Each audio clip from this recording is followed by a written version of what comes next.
Hello, my name is Rob Jellison. I'm the varsity coach of the Hartland School District, and I've been asked to answer a few questions about open tournaments and archery tournaments in general and how you would prepare for those type of tournaments. So I'm going to read through some questions and answer them the best of my ability. First question is, if you were to find out about an open tournament and wanted to try it, how would you prepare? As far as preparing for an open tournament, in my opinion, that tells me you're probably relatively new to archery. You want to go to a tournament, maybe it's your first tournament. And in my opinion, you should be preparing with a coach who's familiar with the 11 steps that have been taught to you through your NASP curriculum at your school. Once you have those 11 steps down packed, it's something you could practice at home and focus on those 11 steps. Those steps will lead to success. Concentrate on getting a tight group on the target. Once you have a tight group on the target, you can just relocate your aim point and put that grouping right where you want it. So again, I would simply focus on the 11 steps and practice as much as you can. Would it scare you to death? If it was your first time, you might be nervous. Hopefully it doesn't scare you to death. But nerves are totally common. It's a mental sport. You're gonna have to fight through the nerves. We tell our kids just to concentrate when they're on the line. Focus on those 11 steps again. I sound like a broken record, but just take a few deep breaths, take your time, concentrate on what you're doing, and then let the arrow outcome take care of itself. How do you know how to practice? Well, once again, I know I keep saying it, but if your BAI instructor at your school has done a quality job, you should know exactly how to toe the line, knock your arrows. In my opinion, some of the most difficult steps are finding a solid anchor, finding a true aim point, and then concentrating on that shot setup and letting the string come off your fingers smooth. But if you focus on those primary steps, especially when the arrow takes flight, I think you'll have tremendous success. Next question asked, what would you need to understand about coming to such an unknown event? On the website, NASP website, there's a list of rules and regulations. I highly encourage you to read those rules. Every year there's some people that don't really understand all the rules and maybe come with some modified equipment which they cannot have. And just understanding exactly how it's going to take place. Try to get to the event early so you can kind of get a feel for what it's like. But the whistle commands are the same. The shot sequence is the same. So if your instructor at school did it correctly, it's just an amped up version of what you did in your gym class. So hopefully you can not be too nervous and be ready, but primarily understand the rules. There are a lot of rules you need to understand, especially about scoring. That's a huge one. Make sure you understand how to score the scorecard.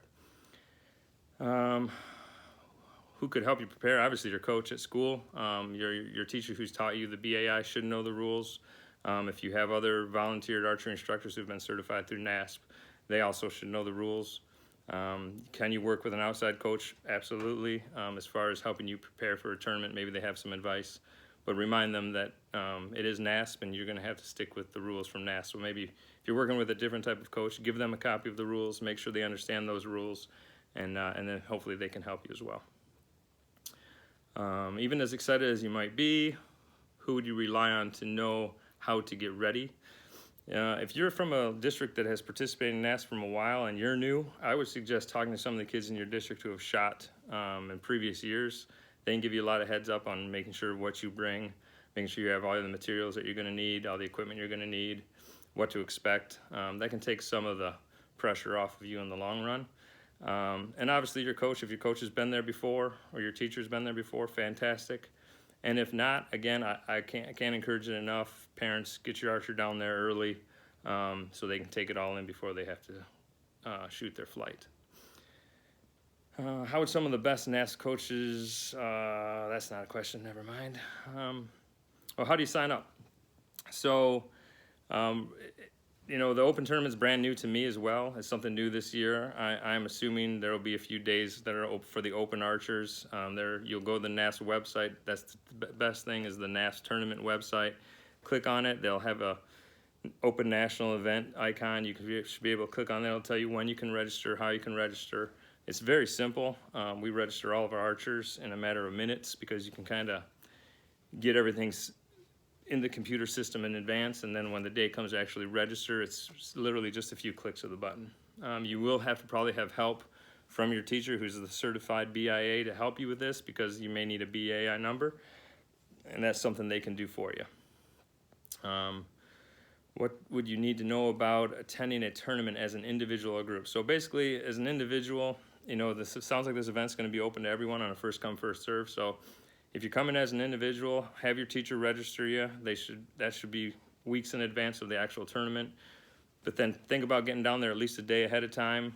Get into that tournament, take a look at it, get used to the sights, the sounds, and then you'll be ready to go. If you're going with a group, obviously, if you're shooting as a team for 3D, you're going to need at least 6 kids on your team, 2 of the opposite gender. And then if you're going as a bullseye group, you're going to need at least 12 with 4 of the opposite gender. And again, your school teacher would sign you guys up, again, weeks in advance, but then you guys could figure out if you want to carpool, travel down there as a team. And again, get there early, because if it was your first time, it's going to be an eye-opening experience. How should you be practicing at home? My advice is as much as possible. I'm from Michigan, so it's hard for us because it's cold. A lot of times we should be practicing. It's a little chilly, so we have to shoot indoors somewhere.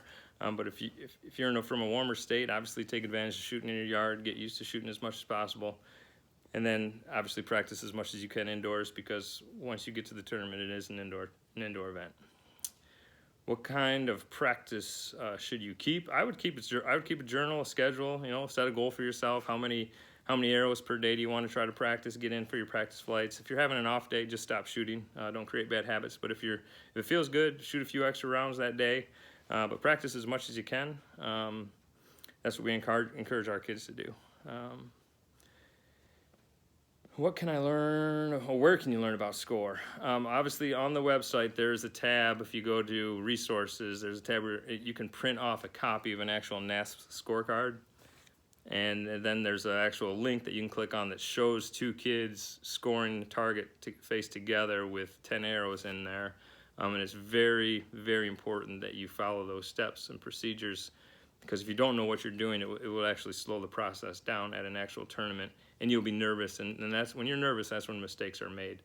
In my opinion, the most common mistakes on the scorecards are kids not bubbling in their shooter ID, and then it's obviously bubbling in incorrectly. Maybe they missed one of their arrows, it's not bubbled in an entire line, or they have 2 arrows scored on the same line. There's a little box on the side. Just take your time, make sure there's 1 bubble per line, and those bubbles truly indicate the score of your arrows, and then you'll check the box verifying that score is correct. But again, there's a video and sample scorecards on the website, so you should take a look at that. What can you expect the day of the tournament? You can expect to be nervous. Get there early on the actual day you're going to shoot. You have to be on the line 15 minutes before your flight, so they can inspect your equipment. And then you'll get your 1 practice end at 10 meters. You'll shoot 3 scoring ends at 10. You'll get a practice at 15, and then 3 scoring ends at 15, and you're done. All this excitement kind of is over in about 45 minutes to an hour. So enjoy it, take your time, don't rush, but try to get there early. And when it's over, just realize when you put that bow away, you did the best you could do, and there's always room for improvement no matter what happens. But keep your chin up, and hopefully you have a great experience. What are some tips that you can learn to prepare for your first open tournament? I think I've given some, but again, focusing on those 11 steps, practicing as much as possible, concentrate on getting tight groups, keep an open mind, stay positive. Take a deep breath, slow yourself down. You have 2 minutes to shoot 5 arrows. I've seen a lot of tournaments, most kids pull off the line in about 55 seconds. You have 120 seconds. Take your time. If something doesn't feel right, let down and start over. So in a nutshell, obviously we truly hope to see many new archers this year at the open event. I think it's an outstanding opportunity for kids to get a taste of what it's like to shoot in that big of an event. And hopefully it puts a little drive in you to continue, so you can compete one day at the actual national tournament and go for a national championship. So I wish you all the best of luck, and I hope to see many of you guys down there. Thanks.